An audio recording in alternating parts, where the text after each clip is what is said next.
What's up everyone, it's Bucky and welcome to your second networking tutorial. In this tutorial we're just going to be going over some network terminology and some boring stuff like that, but I'll try to make it a little interesting for you. In the last tutorial I told you guys that nodes were anything that were interconnected in the network, and one of the most common things that is interconnected in the network is something called a workstation. Now you're going to be hearing this term a lot, workstation, and people like to use this term a lot when they're talking about networking and stuff. And what a workstation is pretty much just a personal home computer, just like this. It's nothing fancy, it's just a regular computer. So whenever you hear that term, now you know what they're talking about.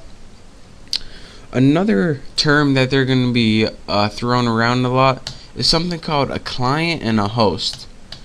Now, in a network, a client is any part of the network that receives data, and a host is any part of the network that gives the data out, or where the client accesses the data from.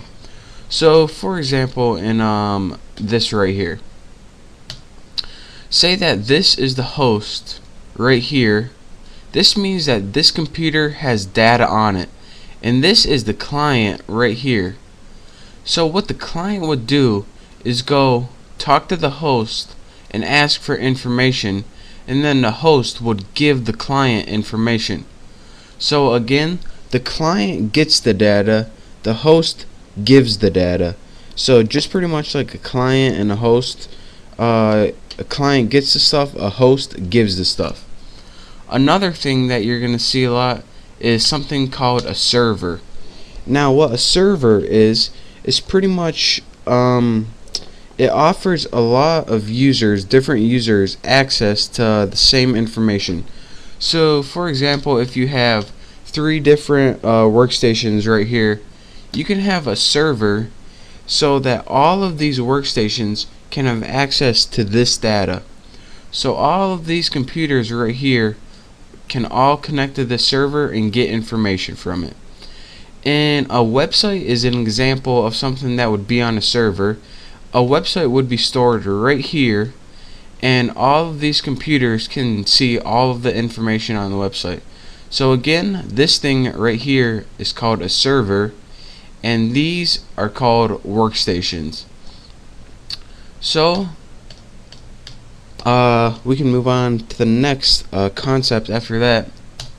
The next concept is something called a network interface card. Now again, all these workstations and servers, clients, hosts, they're all connected to the network, and they all need to be connected some way. You just don't take a wire and screw it to your computer and you're connected to the internet or something like that. You need a special card called a network interface card, and this is pretty much a card that you install on your computer that allows you to plug either an Ethernet or allows you to get wireless that you can connect to the network in. One of the most common NIC cards, NIC, is either an Ethernet card that allows you to connect to a cable modem such as Roadrunner or something like that, or a telephone NIC card that allows you to plug a telephone line into here.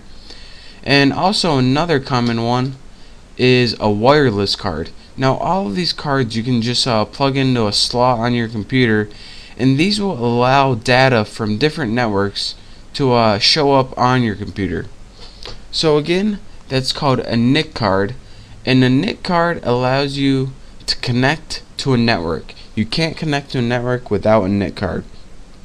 So again, what we learned today, workstations, those are pretty much just basic computers. So if you hear someone saying workstation, you know what they're talking about. A client is anything that gets data. A host is anything that gives data.